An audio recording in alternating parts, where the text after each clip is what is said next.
Hello everyone, and it's Mike, and I'm here to talk about my passion fruit and my passion fruit vine, which is being very, very giving this season. If you remember, when I first started my channel, I did show the passion fruit and it was flowering and blooming and stuff like that. That's probably about less than a year ago. And you know, I had a harvest at that time. I cut it back a lot, and then you know, it bloomed and then started producing passion fruit. Well, you know, this passion fruit, all the passion fruit really has been incredibly, just been a lot of, that fell right there.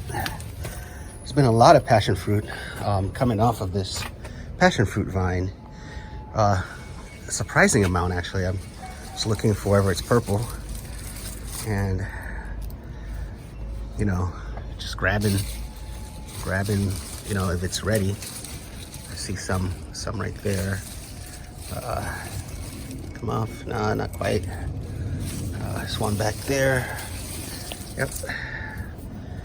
And it's just right there, just a lot of passion fruit that's coming off of this vine. And I don't know if it's the heat or something, but it's just a lot. Another one. And I love passion fruit, so you know, I definitely don't mind seeing this much. But you know, I just have so much that's growing and that's falling. Like, yeah, sometimes I come in and I'll notice like there's 4 or 5 or 6, then I'll leave. Maybe I'll go shopping, come back, and then there's another 4, 5 or 6. Another one on the ground. And this is not the first harvest that I'm doing right now. It's probably a second or third one that I've done. Let's see if there's anything else here. And it's just been a lot of dropped fruit, either completely ripe or they still look actually green, but I think they actually ripen after, you know, they need to be turning a little bit, but then they'll ripen even after I take it off. They'll go from green to purple not too long after the passion fruit's been you know, dropped or picked off. I don't even pick them off anymore. I just wait for them to drop.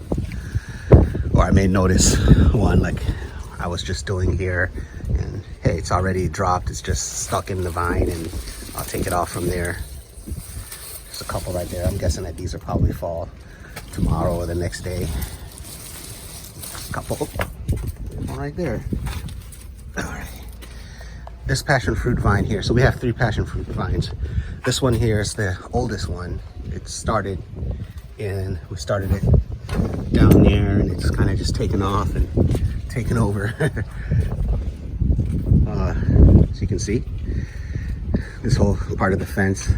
We have a second passion fruit vine that's up against the house, and it's there primarily to provide shade. So my hope is that within maybe another 6 months to a year, it'll really grow and basically cover this wall so that the sunlight will be absorbed by the vine and not by the wall, because on the other side of the wall in the house, it gets really hot sometimes. You can actually feel the heat radiating off the wall.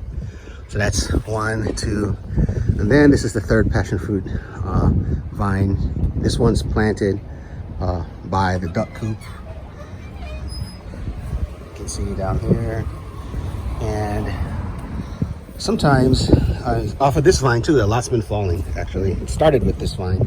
You can see there's 2 passion fruit. There's one right there, and there's one right there. So I'm gonna go get those.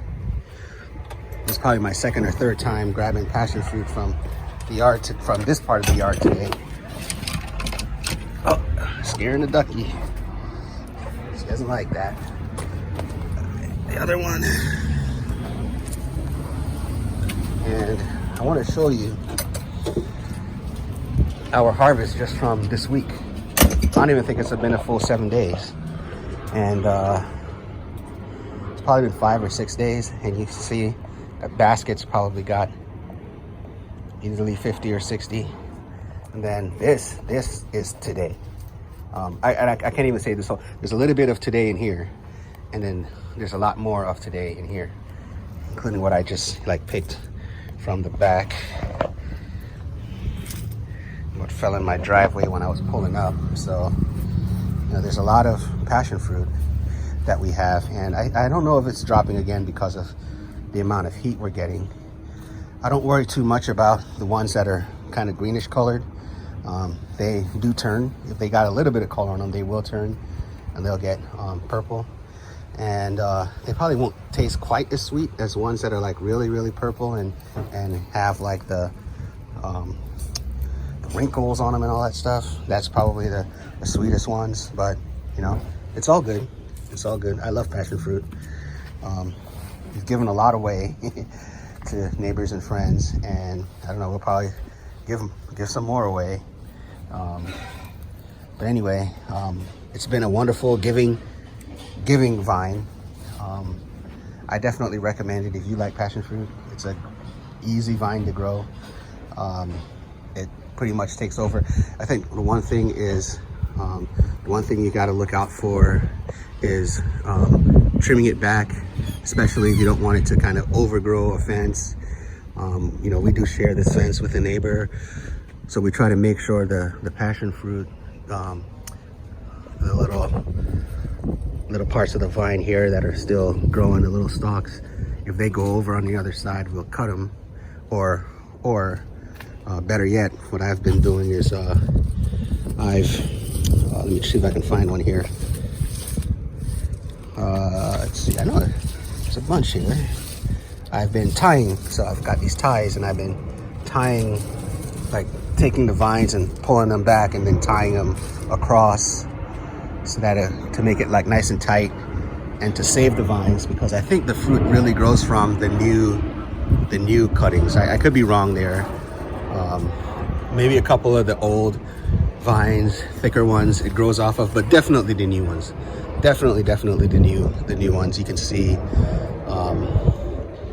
the starts of flowering from the new vine. So I think we did a lot of cutting back, and I think it's definitely shown in the amount of passion fruit that we've been able to get.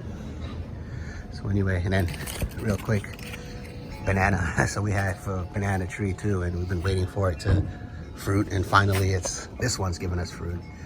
The other one hasn't done that yet, but hopefully the other two, and this one thing, hopefully it'll start doing that soon. But yeah, just wanted to kind of show the passion fruit a little bit, and where we are, and how much we're getting from it, and how much we enjoy. And we'll probably make some kind of a drink out of it. Like I said, give some more to the neighbors and all that kind of stuff. Anyway, that's it.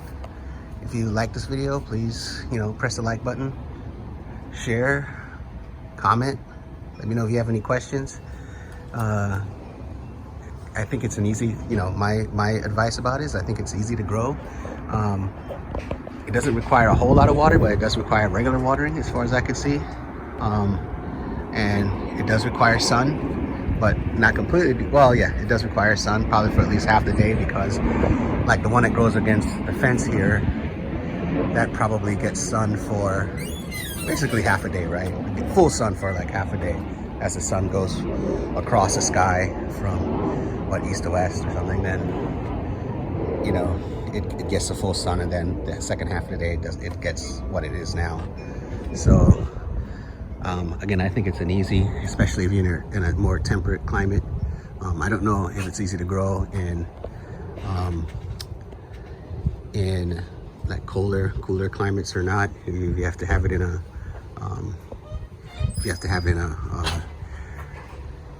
greenhouse or something like that. But you know, this, I know if you're in California, in Southern California, it's easy peasy. So anyway, that's it.